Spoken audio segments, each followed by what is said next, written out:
Achievement hunting can either be a task for the sweatiest, the stinkiest, the greasiest kinds of basement dwellers, or it can be for the more casual people who like the feeling of truly completing something before finally putting it to rest, who also might have undiagnosed OCD, but we don't know that for sure, so we don't talk about it.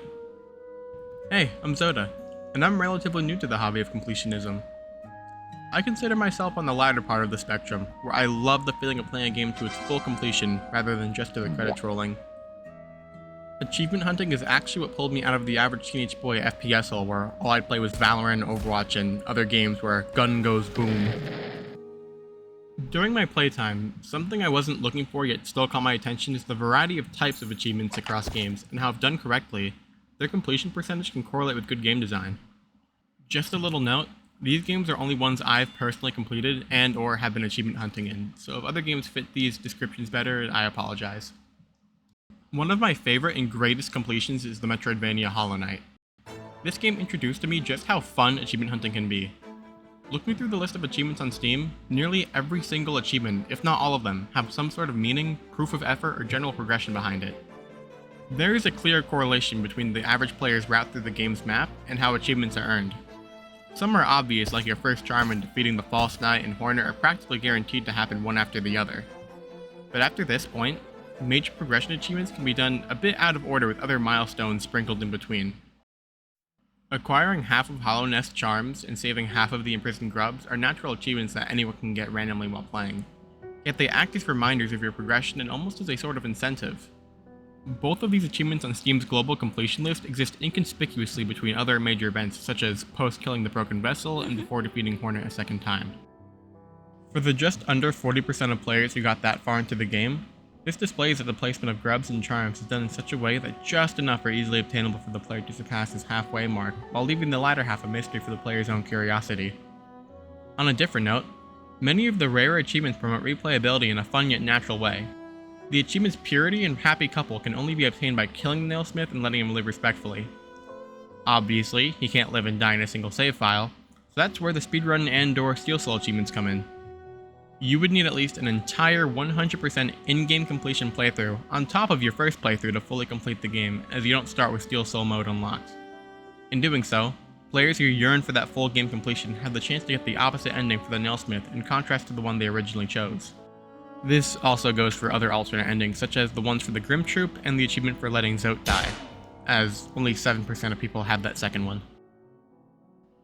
Hollow Knight's beloved game design was gifted with an incredible set of achievements to go alongside it. Though, after playing through and completing Hollow Knight, it makes it really easy to see glaring flaws in other games' achievements. One such quality of flawed achievements is tediousness for the sake of being tedious, even if it's tied to a really easy to do action. A repeating offender of this is Bloons Tower Defense 6. Scrolling down to the bottom of Bloons' achievement list reveals a multitude of time-related and obnoxiously consuming achievements that could take months, if not years, to complete. A straightforward one is a year in the making, which requires you to log in and open the daily chest 365 times.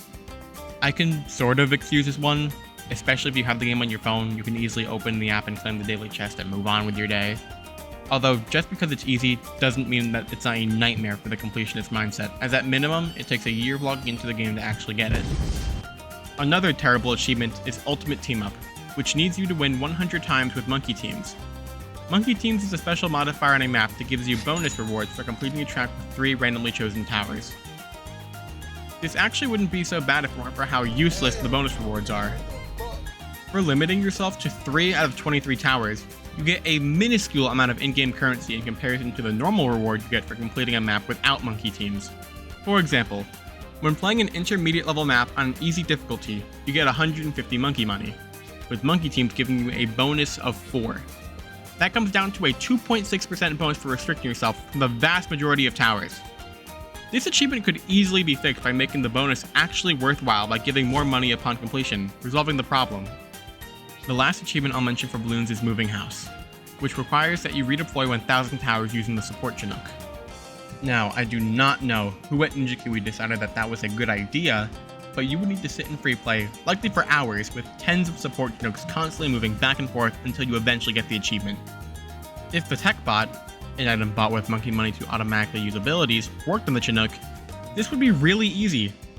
Unfortunately, to redeploy, you need to use the ability, select the tower to move, then select where to move it, so the whole process needs human input.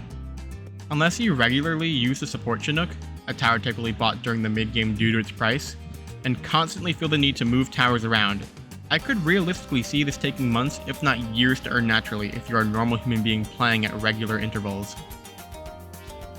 Anyway, that's enough about balloons. Another aspect I've grown to hate about certain games' achievements is making one solely based on outside factors. I don't mean RNG or achievements based around chance, although those do tend to suck. I mean ones that are focused around goals not readily doable in the game. One of these games is the class-based shooter Team Fortress 2 and its YouTube movie line of achievements. These achievements require you to get 100, 1,000, 10,000, and 100,000 views respectively on a YouTube video posted through the TF2 YouTube interface. Now I know nowadays you could lick a toilet seat and break 1 million views on a 10-second clip and no one would blink an eye. But this is old YouTube we're talking about. This would have been an incredibly hard achievement to get for the average kid playing TF2 back in the day.